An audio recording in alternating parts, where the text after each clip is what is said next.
사람들이 왜 지옥에 갑니까? 지옥에 가는 이유가 뭘까요? 죄를 많이 지어서 지옥에 갑니까?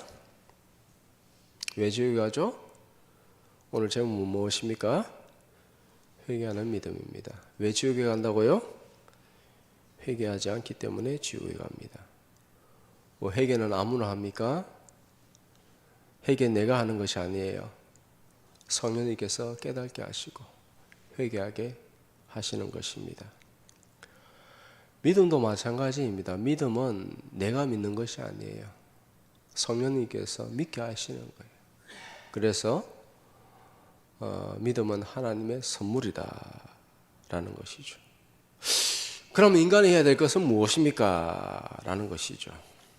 하나님 앞에 고백해야 됩니다. 나는 죄인입니다. 나를 다스려 주시옵소서. 나를 날마다 부인해야 됩니다.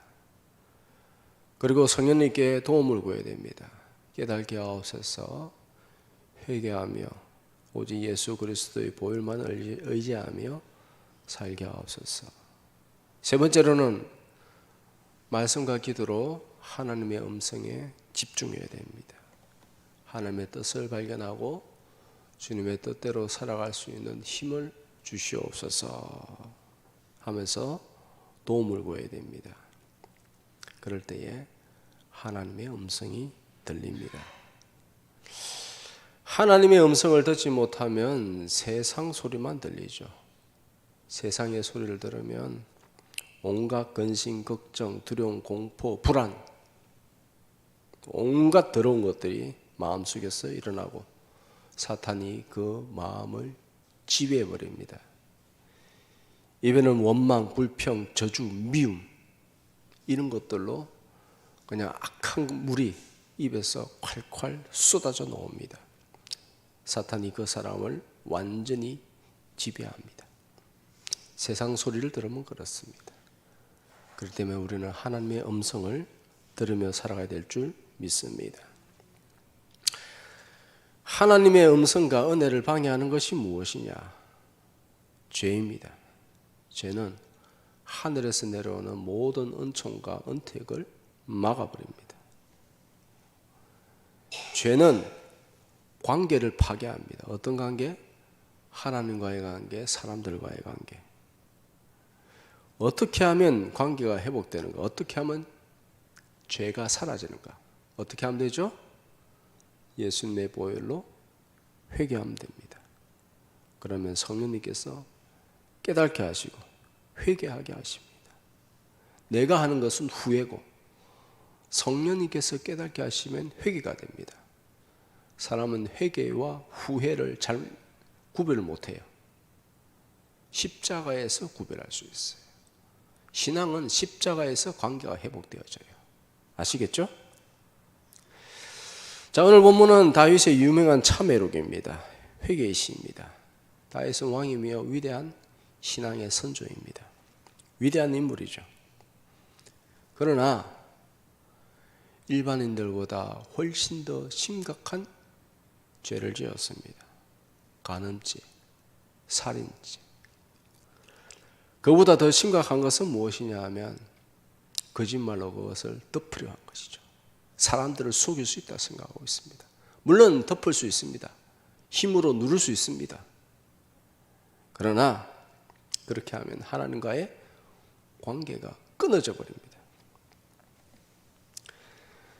다윗은 영혼의 고통을 당했습니다. 뼈가 마르는 심령, 뼈가 마르는 그 심정을 경험하였습니다. 그는 홀로 고뇌했습니다. 너무 고통스럽습니다. 그냥 혼자 세상에 덩그러니 남겨져 있는 고독한 인생, 고뇌하는 인생. 하나님께서 다윗을 사랑하셔서 어떻게 하시는가? 말씀을 보내주셨습니다. 말씀을 어떻게 보냅니까? 나단 선지자를 보내주셨죠.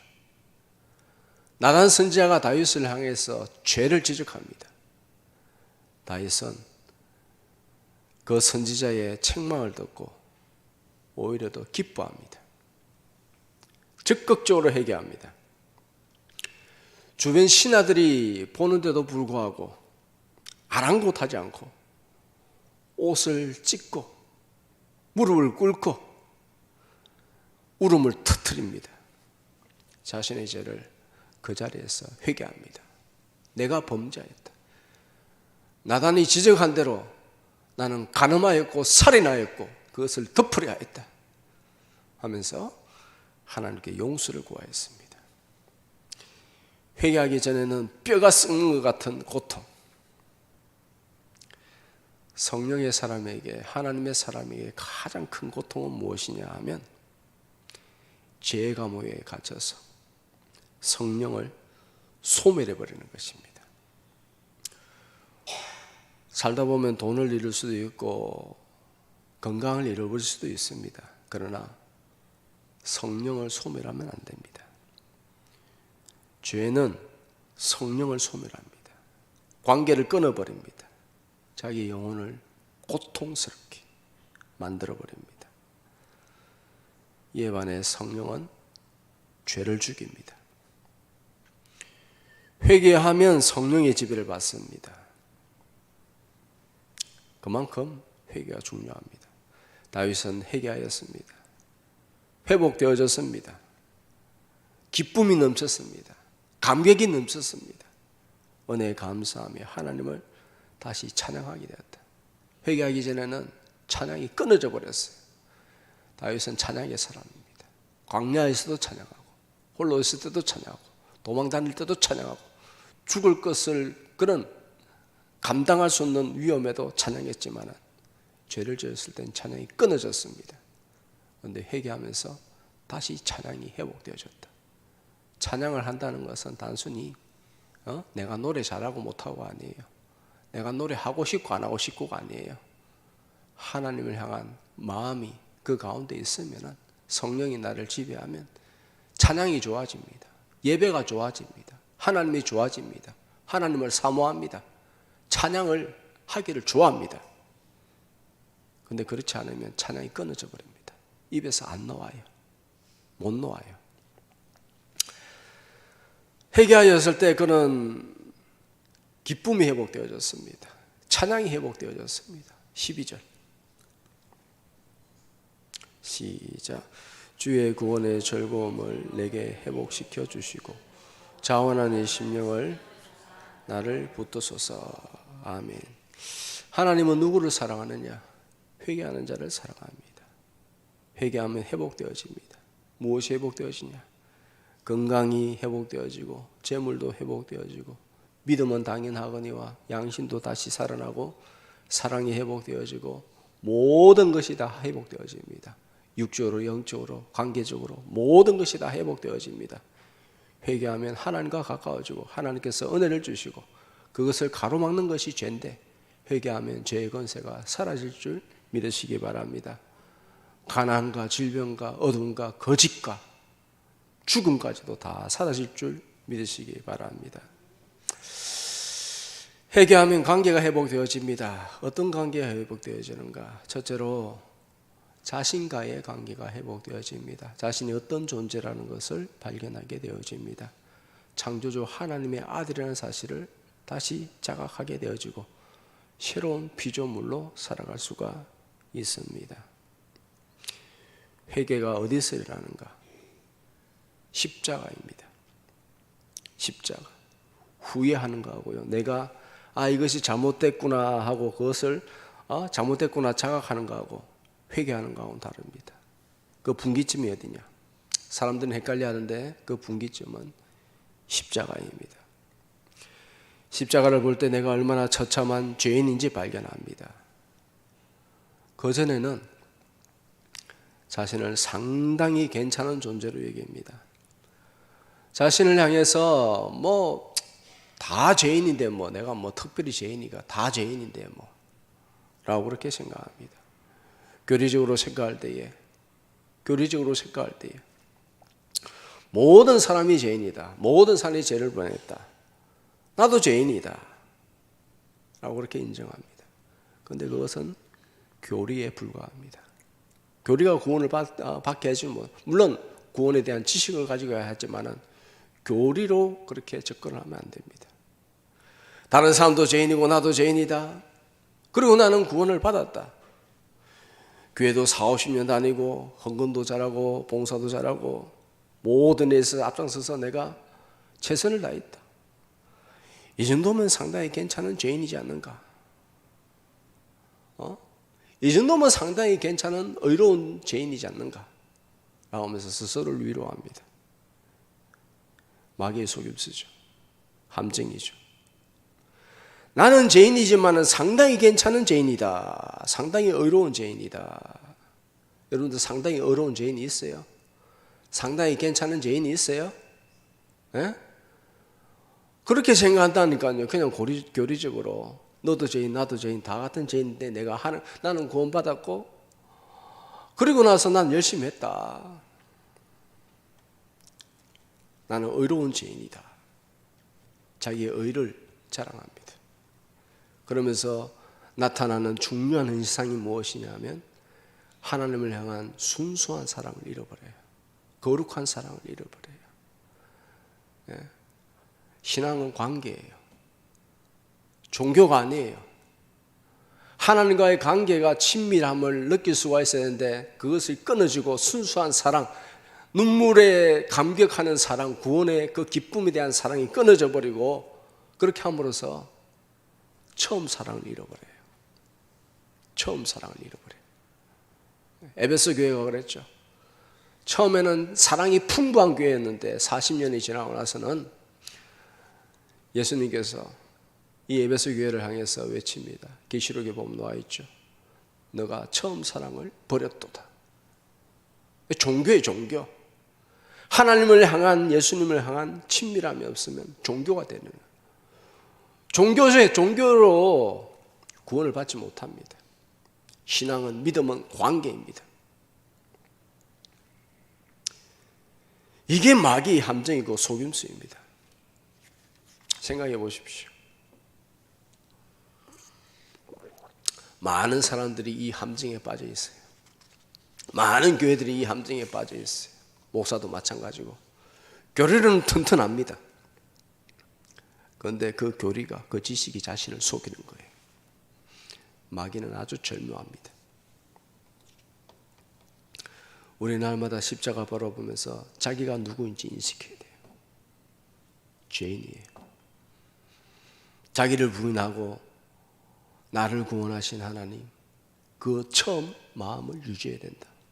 처음 사랑을 유지해야 된다. 참회와 후회는요, 어디서 분기점이 갈라진다고요? 사람들이 계속해서 이것을 헷갈려하고 이것에 대해서 계속해서 컨퓨저예요. 혼동해요. 참회와 후회는요, 비슷한 것처럼 들리지만 완전히 다릅니다. 십자가를 바라보느냐, 자기가 누구인지 아느냐, 예수님이 누구인지 아느냐, 십자가 발견하고 자기를 주님께로 돌아와서 예수님을 진정으로 사랑합니다 라고 고백하는 것입니다. 죄에 대해서 안타까고 애통하는 마음, 미안한 마음으로 하나님 앞에 그렇게 살지 않기를 정말 원합니다. 십자가 앞에서, 그 피 흐르는 십자가 앞에서 무릎 꿇고 회개하는 것입니다. 후회는 죄의식을 가지고 평생 해야 됩니다. 십자가를 발견하지 못합니다. 용서가 없습니다. 그 죄는 그대로 있습니다. 죄의 감옥에 그대로 머물게 된다. 우리는 항상 십자가를 발견해야 됩니다. 자, 회개하면 어떤 일이 생기는가? 9가지 현상에 대해서 오늘 본문에 나와 있는데 6절에 보니까는 중심에 진실한 마음이 생긴다. 사람은 거짓의 사람이에요. 거짓말을 한두 번 하는 것이 아니라 그냥 존재 자체가 거짓이에요. 그런데 진실해져요. 거짓말하면 내 마음이 견디지 못해요. 그리고 지혜가 생긴다. 10절에는 정한 마음이 창조된다. 인간의 마음은 더러워요. 세상에서 가장 더러운 것이 무엇이냐면 부패한 것이 무엇이냐면 사람의 마음이다 라고 예레미야 에가서에서 그렇게 말씀하고 있습니다. 그런데 마음이 정해지 깨끗해집니다. 정직한 영으로 새롭게 됩니다. 12절에는 자원하는 심령으로 하나님을 붙들습니다. 자원하는 마음이 생기죠. 예배 드리고 싶고 찬양하고 싶고 하나님을 더 사랑하고 싶고, 그리고 17절에 상한 마음으로 깨어집니다. 주님께서 원하시는 것은 상한 마음입니다. 예배 자체를 원하는 것이 아니라, 종교 행사를 원하는 것이 아니라, 절차를 원하는 것이 아니라 주님 앞에는 주님께서 원하시는 것은 상한 마음이다. 왜 상하느냐? 내가 죄인이라는 사실을 발견하고 내 마음이 상하는 거예요. 네. 그래서 17절에 주님께서 구하시는 제사는 상한 심령이라, 하나님이여 상하고 통회하는 마음을 주께서 멸시하지 아니하시리다 라고 되어 있죠. 주님께서 원하시는 제사는 우리의 상한 심령, 나는 죄인입니다, 나를 불쌍히 여기소서, 이것이 진정한 제사이죠. 16절에 보면 주님께서 제사를 기뻐하지 아니하신다, 형식을 기뻐하지 않는다는 거예요. 번제 자체를 기뻐하지 않는다. 짐승을 태워드리는 것 좋아하지 않는다는 거예요. 짐승 태워들어서 뭐하게, 짐승 잡아서 뭐하게. 주님께서 진정 원하시는 것은, 짐승이 왜 죽었는가? 내 죄 때문에 죽었다. 통회하고 자복하는 심령, 상한 심령. 17절에 통회하고 자복하는 심령. 그리고 회개하면 하나님이 주시는 기쁨이 회복되어집니다. 마음이 평안해집니다. 12절에 구원의 즐거움을 내게 회복시켜 주시고, 죄를 지으면 하나님과의 관계가 끊어져 버리죠. 네. 성령이 소멸되어져 버리고 구원의 기쁨이 사라져 버리고 바짝 말라져 버립니다. 남아있는 건 뭐냐? 형식밖에 없습니다. 교리 지식밖에 없어요. 날마다 공급받지 못하면, 날마다 먹지 못하면, 날마다 은혜를 받지 못하면 결국에는 말라버려요. 남아있는 건 뭐예요? 지식, 교리. 그걸로 구원받지 못해요. 하나님과의 관계없이, 하나님과 함께하고자 하는 그런 마음이 없이는, 사랑하는 마음이 없이는, 동행이 없이는 구원에서 멀어져 버립니다. 예수님의 보혈이 항상 우리의 영혼과 양심에 흐르도록 해야 됩니다. 그러기 위해서는 그 보혈이 흐르는 십자가 밑으로 나가야 됩니다. 주님이 나를 어떻게 보시는지, 십자가에서 나를 아래로 내려다보시는 예수님의 눈동자, 주님의 보혈이 항상 흐르도록 주님 앞에 나아가기를 축복합니다. 두 번째는 하나님과의 관계가 회복되어집니다. 11절 시작. 나를 주님 앞에서 주의 성령을 내게서 거두지 마소서.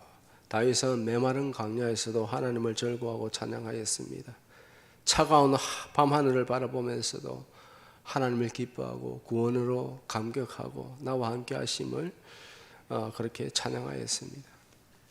다윗이 누리는 복이었습니다.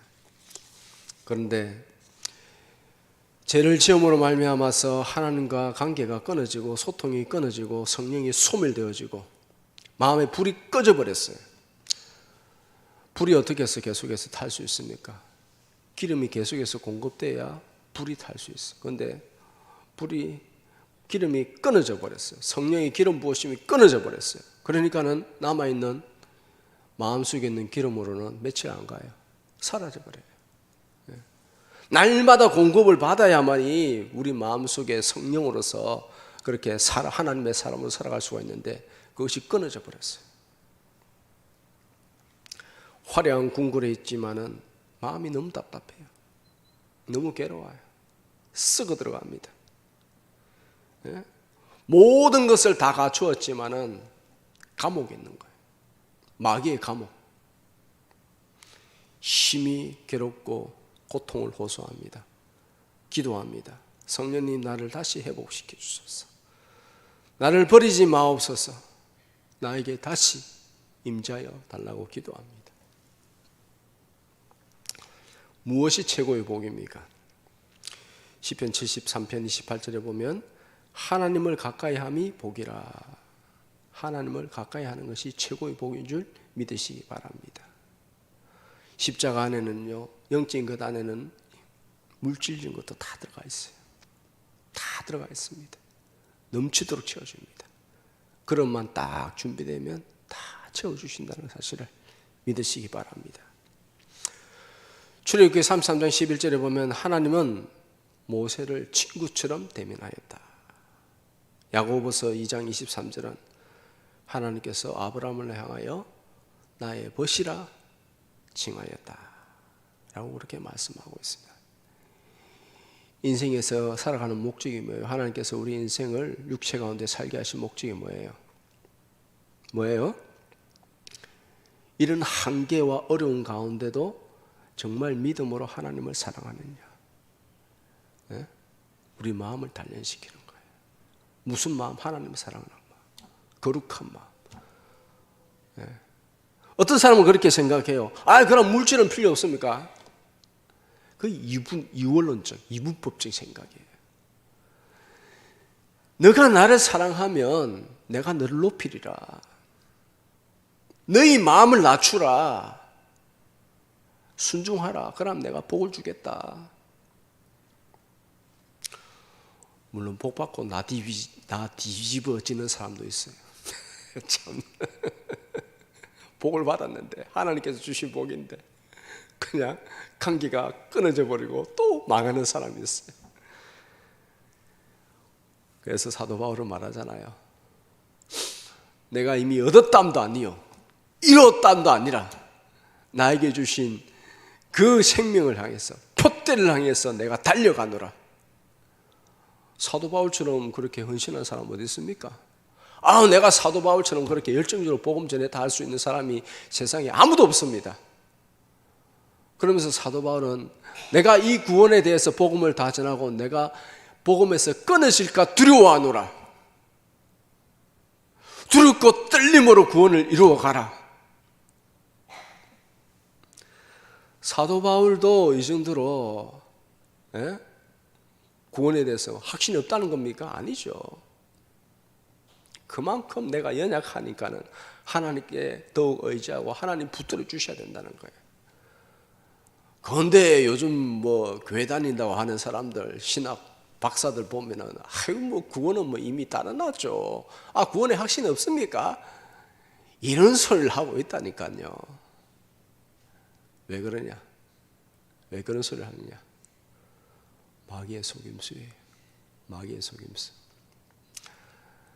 신학 박사보다 훨씬 IQ가 높은 아담도 마귀의 속임수에 그냥 몇 마디에 뒤집어져 버렸어요. 맞죠?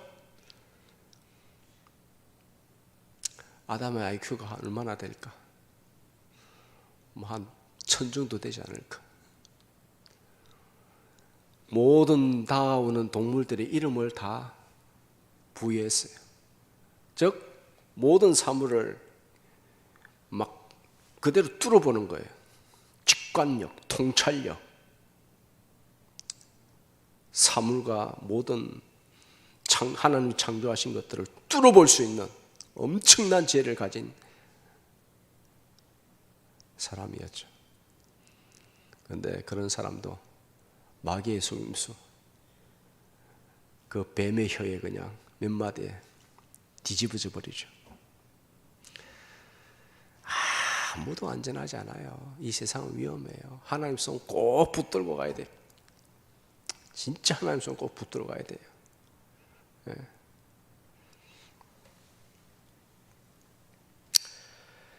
하나님을 가까이 하는 것이 최고의 복이다라는 것이죠. 자, 그러면은 정말 중요한 질문, 말씀이 거의 다 끝나가면서 정말 중요한 질문이 있습니다. 무엇이냐? 내가 하나님과 그럼 과연 가까운가? 어떻게 알 수 있는가? 하나님과 가깝다는 증거가 무엇인가? 하나님과 가까우면요, 겉으로 드러나는 행동이었습니다. 진심으로 하나님을 찬양합니다. 하물며 하나님께서 이렇게까지 말씀하셨어요. 우리를 찬송하도록 지었다. 찬송하도록 지은 존재다. 회개하니까요, 다윗이 찬양이 터져 나오기 시작합니다. 14절 15절 시작. 하나님이여 나의 구원의 하나님이여 피 흘린 죄에서 나를 건지소서. 내 혀가 주의 의를 높이 노래하리이다. 주여 내 입술을 열어주소서. 내 입이 주를 찬송하여 전파하리이다. 다윗은 찬송의 사람이죠. 그런데 죄를 짓고 나서는 찬양의 영감이 사라져버렸습니다. 찬양하고 싶은 마음이 없어요. 왜? 하나님 안 받아주니까. 뭐 찬양은 아무도 안 하나 하나님이 받아줘야 하지. 그런데 회개하였을 때에 입술이 열리고 하나님을 찬양하기 시작합니다. 하나님을 높이기 시작합니다. 찬양이 그만큼 중요하다는 거예요. 왜 입을 벌리지 못하는가? 찬송에는 기도가 있고 말씀이 있고 찬송에는 능력이 있습니다. 우리 찬송 듣고 지옥 권세 떨리니 형제들아 다 같이 찬송합시다 라는 곡도 있죠. 찬송합시다. 찬송합시다. 찬송합시다. 그렇게 찬양할 때에 여호와께서 나의 능력과 방패와 산성이시다 라는 것을 마음에서 경험하고 실제로 우리 영혼의 회복, 우리 육체의 회복, 우리 삶의 재정의 물질의 회복이 일어난다는 사실을 믿으시기 바랍니다. 네 영혼이 잘된 같이 범사가 잘 될 것이다. 영혼이 잘 돼야 하나님께서 잘 되게 하십니다. 근데 또 문제는 뭐냐? 잘 된다고 그러면 다 좋으냐? 잘 되고 나서 받은 복으로 또 믿음을 까먹는 인간들이 많아요. 이런 사람들은 더 깊은 지옥에 빠져요. 그래서 우리는 조심해야 돼요. 우리가 하나님이 기뻐하시는 진정한 예배를 드려야 됩니다. 그냥 드리는 예배가 아니라 구원의 감격이 있는 예배, 생활의 결단 있는, 예수님을 사랑한다는 생명력 있는 열매. 예수님을 사랑하는 것이 생명이에요. 그 마음이 생명이에요. 하나님께서 그 마음 가운데 임재하시고 복을 주십니다. 그 가운데 하나님의 역사가 일어납니다. 마지막으로 다시 한번 체크하는 것이 무엇이냐면 교회와의 회복이다 라는 것인데, 사실 연결되는 말씀이에요. 18절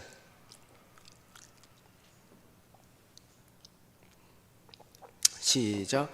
주의 언택으로 시온의 선을 행하시고 예루살렘 성을 쌓으소서. 다윗이 범죄하고 나서는요, 예루살렘 성전과 멀어졌습니다. 회개하고 나서는 성전과 가까워지고 성전을 사랑하는 마음이 다시 불붙고 예배를 드리고 싶은 마음이 다시 살아나요. 그래서 19절 하반절에 그들이 수수를 주의 제단에 드리리다 라고 그렇게 말을 하고 있죠. 분명히 16절에는 제사를 기뻐하지 않는다, 번제를 기뻐하지 않는다 라고 하지만은 19절에는 온전한 번제를 기뻐하신다 라고 그렇게 기록되어 있죠. 뭐 그럼 제사를 드리라는 말입니까? 안 드리라는 말입니까? 다시 말씀드리지만은 16절에는 회개하지 않는 상태의 그런 상태로 번제드리고 형식적으로 예배드리고 그건 원하지 않는다. 17절에 상한 마음을 가지고 왔을 때에 주의 은혜로 인하여서 의로운 제사, 하나님께서 기뻐하는 제사를 받으신다, 수소를 받으신다 라는 것입니다. 시를 마무리하면서 제단을 언급합니다. 죄를 지으면 무슨 뜻이냐면, 죄를 지으면요 1차적으로 교회와 멀어집니다. 예배와 멀어집니다. 예배 드리고 싶은 마음이 별로 없습니다. 반대로 회개하면 교회와 가까워집니다. 주님을 더 사랑하면서 주님의 몸된 교회를 사랑합니다. 예배를 사모하죠. 찬양하기를 기뻐합니다. 왜 주님은 교회를 예수 그리스도의 몸이라고 말씀하시는가? 우리가 다시 한번 생각해야 됩니다. 말씀을 마치면서요. 성경은 무엇을 말하는가? 사람은 무엇을 사랑하느냐에 따라서 인생이 달라지고 인격이 달라지고 영혼이 달라진다. 요즘 사람들 무엇을 사모합니까? 뭘 제일 중요하게 생각합니까? 무엇 때문에 열내고 싸우고 분투하고 쟁취하려고 합니까? 뭘 제일 중요하게 얘기합니까? 돈이죠, 돈. 돈 문제가 걸리면은 부모, 형제, 친구 없습니다. 그냥 서로 소송합니다. 내가 무엇을 가장 사모하는가? 사랑의 대상이 무엇인가? 무엇을 사랑하는가? 우리는 사랑의 대상을 분명하게 해야 됩니다. 그럼 세상을 싫어해란 말인가? 그게 아니죠, 그죠? 이분법이라니까. 하나님을 집중해서 바라보며 사랑해야 됩니다. 왜냐하면 하나님은 질투하시는 하나님. 우리나라 경제가 왜 어려워졌는가? 영적인 문제가 걸려있죠. 여러분 설명했기 때문에 또 뭐 설명하지 않겠습니다. 시간도 다 갔고. 주님께서는 자신이 아닌 세상 사랑하고 돈을 사랑하면 가만히 있지 않습니다. 왜냐하면 신명기 4장 말씀에 내 하나님 여호와는 소멸하는 불이시요 질투하시는 하나님이시라. 네. 소멸하는 불이다. 하나님의 단호한 의지입니다. 다른 것들을 사랑하고 다른 것에 집중하고 그렇게 하면 내가 너를 소멸시켜버릴 것이다. 그러나 나를 사랑하고 나의 법도를 따르고 나를 따라오면 내가 너희들의 모든 것을 책임져 주겠다. 환난 날에 산성이 되겠다. 피난처가 돼 주겠다. 피할 길을 열어 주겠다. 흉년 중이라도 100배의 복을 주겠다. 생사복이 다 하나님께 있는 줄 믿으시기 바랍니다. 내가 아무리 용서고 힘쓰고도 안 됩니다. 뼈 빠지게 일을 해서 내가 뭔가를 얻는 것이 아닙니다. 하나님께서 보호해 주셔야 됩니다. 하나님께서 나갈 구멍을 막아 주셔야 됩니다. 채워 주셔야 됩니다. 하나님께서 우리에게 복을 주십니다. 하나님 사랑하기에 힘쓰시기 바랍니다. 십자가 앞으로 나가시기 바랍니다. 잘못한 거 있을 때마다 뻔뻔하지만 계속해서 내가 똑같은 실수를 하고 잘못을 한다 할지라도 무조건 십자가 앞으로 나가야 됩니다. 예, 우리는 죄인이기 때문에 어쩔 수 없어요. 예수님은 그냥 다 용서해 주겠다고 말씀하셨습니다. 핑계 댈 게 뭐 있어요? 제일 어리석고 미련한 사람이 무엇이냐면 하나님 앞에 핑계 대는 거예요. 아이, 저 여자 때문에 내가 죄를 지었다고. 사탄 때문에. 어쩔 수 없이. 내가 연약해서 죄를 지을 수 있지만 우리는 뻔뻔하지만 계속 십자가 앞으로 나가야 됩니다. 어쩔 방법이, 다른 방법이 없습니다. 그러면 주님께서 나를 불쌍하다고 어루만져 주시고 긍휼히 여겨 주실 줄 믿으시기 바랍니다. 말씀과 기도로 하나님 가까이 하고 하나님만 집중적으로 의지하고 사랑하기를 주님의 이름으로 축복합니다.